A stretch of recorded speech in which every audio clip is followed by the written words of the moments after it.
সত্যিকারের ফুল হোক কিংবা আর্টিফিশিয়াল, ফুল তো সবারই ভালো লাগে, তাই না বলেন? আসসালামু আলাইকুম everyone, welcome to my channel K arts and craft. আপনারা কেমন আছেন? অবশ্যই কিন্তু আমাকে কমেন্টে জানাবেন। আর আজকে হচ্ছে আমি আপনাদেরকে শিউলি ফুলের ফুল টিউটোরিয়ালটা আপলোড করে দিচ্ছি, যেন আপনারাও এটা রিক্রিয়েট করতে পারেন ইজিলি ভাবে।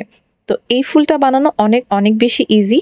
জাস্ট হোয়াইট কালারের ক্লে লাগবে, আর এগুলোকে জাস্ট একটু ছোট ছোট করে পিস করে নিতে হবে, আর ঠিক এরকম ভাবে একটু শেপ করে নিতে হবে। আমি আপনাদেরকে একদম ক্লোজ করে দেখাচ্ছি কিভাবে বানাবেন। প্রথমে এই বলটাকে ঠিক এইভাবে করে এরকম একটা শেপ দিবেন। তো প্রত্যেকটা বলই হচ্ছে আমি এভাবে করে ক্রিয়েট করে নিচ্ছি, আর একটা ফুলের জন্য 4 থেকে 5টা পাপড়ি যথেষ্ট। তো এরকম হচ্ছে পাপড়িটা ক্রিয়েট করার পর চাপ দিতে হবে মাঝখান থেকে চাপ দেওয়ার পর এই ফিঙ্গারের সাহায্যে মাঝখানে একটু কেটে নিতে হবে, তাহলে একসাথে 2টা পাপড়ি তৈরি হয়ে যাবে। তো পাপড়িগুলো সব একই রকম হতে হবে এমন কোনো কথা নেই, কারণ একটু ছোট বড় হতেই পারে, কারণ সব পাপড়ির সাইজ কিন্তু একরকম থাকে না।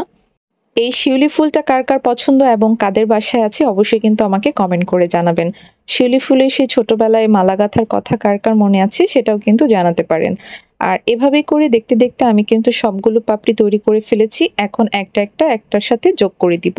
তো এভাবে করে লাগিয়ে দিচ্ছি। এখন হচ্ছে আমি এখানে সুন্দরভাবে এটা সেট হওয়ার জন্য একটু টুলস দিয়ে এভাবে করে আটকিয়ে দিচ্ছি, যেন এটা ভালোভাবে আটকে যায়।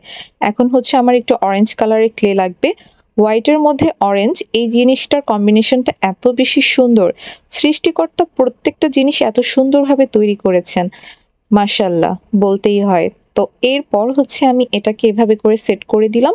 এরপর নিচের অংশটুকু বানানোর জন্য আর একটু অরেঞ্জ কালারের ক্লে নিয়ে নিচ্ছি। তো এটাকেও হচ্ছে আমি পিছনে এভাবে করে ফিক্সড করে দিব ঠিক এইভাবে। তো এই তো হয়ে গিয়েছে অলমোস্ট। তো দেখেন কত ইজিভাবে আমি শিউলি ফুলগুলো বানিয়ে ফেললাম। তো এগুলো শুকানোর পরে খুবই অরিজিনাল মনে হচ্ছিল। তো আমার এই টিউটোরিয়ালটা কেমন লেগেছে অবশ্যই কিন্তু আপনারা কমেন্ট সেকশনে জানাতে ভুলবেন না। আজকের ভিডিওটা এই পর্যন্তই। আল্লাহ হাফেজ।